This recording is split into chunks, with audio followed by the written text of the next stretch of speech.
Quyn, and today I thought I would do something fun today because often I would be sitting down and talking with you.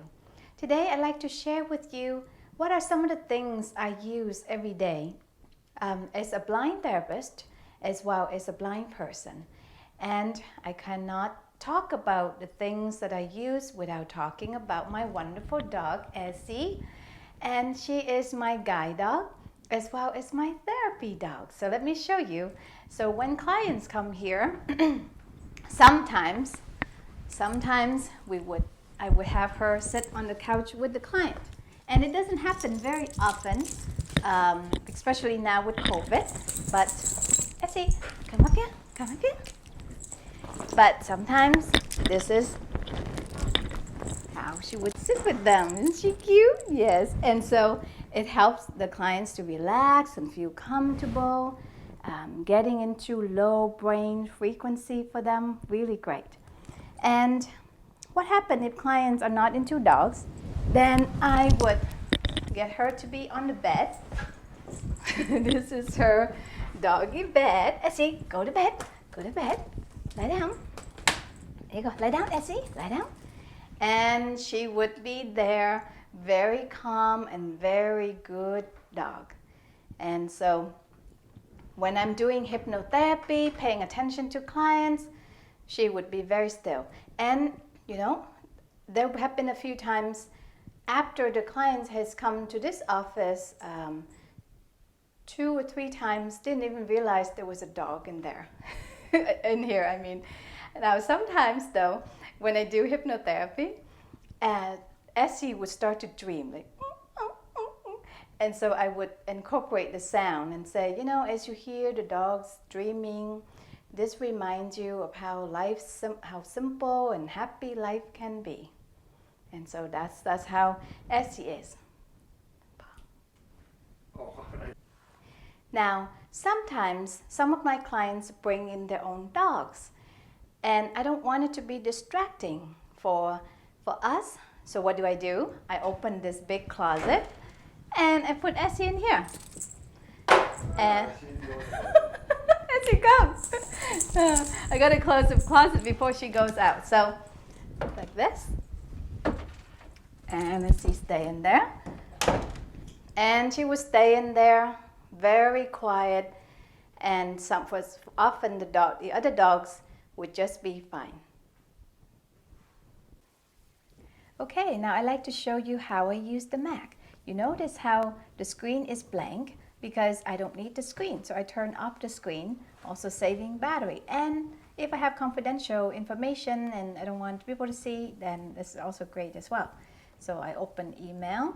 Now I'm going to quickly go through things because I don't want you to hear things. Mail has no windows. Inbox, messages, enable filter, messages, in messages, Laura, Hayden, voice, Karen Day, you're in. Dana, Karen Day, Dana Percy, Karen Day, Hayden, Laura, at P, voicemail, vertical line, Tokro, at P, feedback, at adp.com. Important annual tax statement available, February 18th, 2000. Okay, so here it talks about annual tax. So I'm going to close this, and that's all I want to show you about the Mac. Thank you. And here is the Braille Sense. So I use this to take notes, and I also use this to review certain notes that I made about some clients, but very basic notes, like what they like in hypnotherapy or something like that, very basic, like their safe place. I also use this to read some scripts that I do hypnotherapy. So let me show you. So this is how I read. I'm reading about a client, and she's talking about self-love. She's talking about her favorite place, and yeah, so it's really a nice way to check notes, right? Because I can still check notes and still talk to them, so I don't have to listen to like the Mac, because the Mac I have to be able to listen to it. Okay, so now I'm going to show you how I take notes. So I'm going to interview my husband as if I'm interviewing the client. So Hans, tell me about what did you really like about one of your recent trips? Go ahead, tell me, so I can take notes. I haven't really had a recent trip lately. It's So been too long. no recent trip. And how do you feel about that? Sad. And when was the last time you had a trip? I'm not sure. 2019? 2020? I can't remember. Okay, and where did you go? Was that when we went to Europe? Yeah, you remember what city we went? Yes, I do. Go ahead. Oh, Paris, Cologne. Okay, hang on. So Paris, what else? Cologne. How do you spell Cologne? Cologene. Oh, you gotta, you can't write that fast. Cologene, yeah. What else? Berlin. Yeah. Barcelona. Barcelona. Yeah, and what were some of your favorite things about the trip? Food in Germany was great. Yeah. Cheap, Love right? Love Paris. Paris is a great city. Yeah. Okay. What do you like about Paris? Just one more thing. It's just such a lively city. So much history there. Yeah. Okay. Okay. Thanks very much.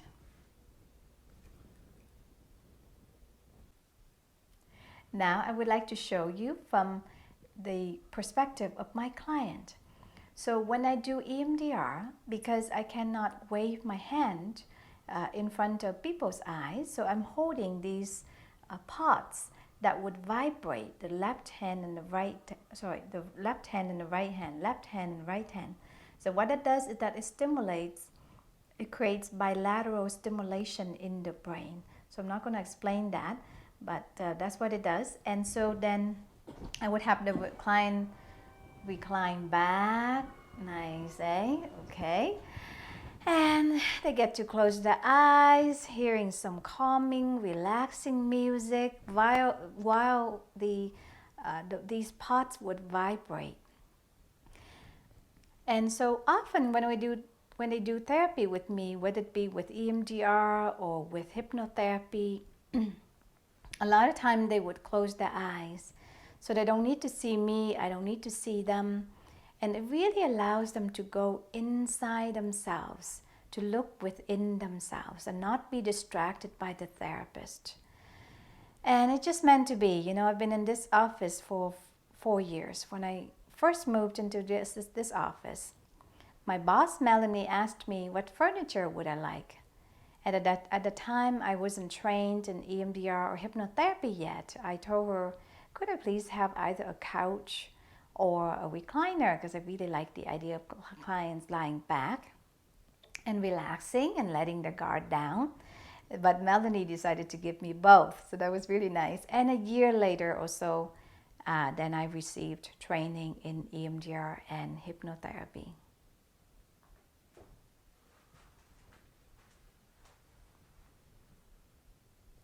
Okay. And here is my wonderful Waterfront office. We just finished this about 2 months ago. And this is a chair I'm sitting in to talk to clients. You can swivel a bit, so that's nice. And then I'm going to show you where the clients would be sitting. So here's the recliner. And they can sit here and kick back a bit, and maybe they can even see the water view when they look to the left. Yeah, it's really nice and quiet. We make it as soundproof as we can. And so you might ask, what do I do at the end of the day to enjoy and relax myself? So I come out on the deck right here. And so go out, smell the fresh ocean air, and sit on my hammock. Today is not too wavy. And I love swinging on the hammock. It reminds me of Vietnam and refugee camp as well. I used to swing a lot. Smell the fresh ocean air, and life is great despite COVID. Okay. Just keep swinging. No. Okay, now I like to show you some of the things I use on a day-to-day basis. very simple things. I don't tend to rely on a lot of things specifically for people who are blind. So one is the scale. I like to use it because it's a way to help me monitor my weight. So you're going to hear about my weight, unfortunately. And so I step on to wake it up. Oh, come on, wake up. Hello. And so I would step it on. It would speak out to me how much I weigh. And so just close your ears. Okay, so now this is another thing I use, a color teller. This will help to tell me the colors. Now a lot of time my clothes I just remember by the feel of it. So I don't really rely on it too much unless I have things that are identical. So I'm going to show you how wrong it can be. Now it's really because right here there's the little icon, and so I place something in front of it, then it will tell me the color. Now what I'm wearing is purple, but listen. Blue. Is that blue? Okay, now my jeans is black.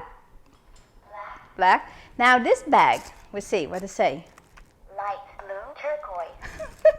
It said green earlier. Dark green. Right, there you go. So it's not always, especially clothes that have a lot of colors, then it's cannot rely on it. And another thing I use is these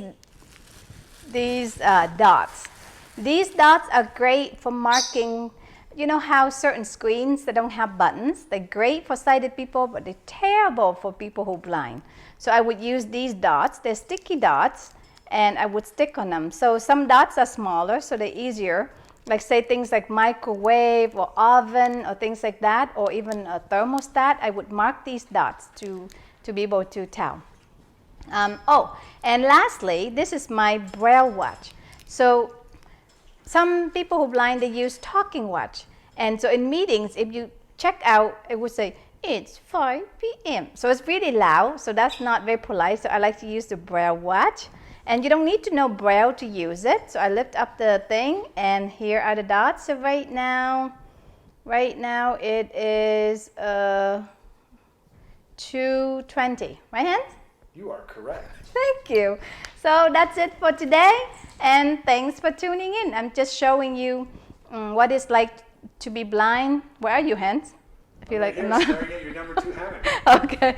Yeah, so this is another hammock inside. I love hammock. But you know, considering how basically 27 years ago, I used to live in a refugee camp. And my room would be the size of my office at work. Probably about, what would you say, Hans?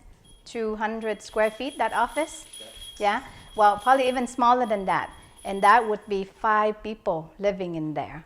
But today, I'm working at a place that I really enjoy, having a home office at home, and live in a waterfront home that I can enjoy every day. So I'm really... 2 hammocks. 2 hammocks, that's right. So thanks for tuning in, and have a great day. Bye-bye, and hands keep moving. Everybody do what you do.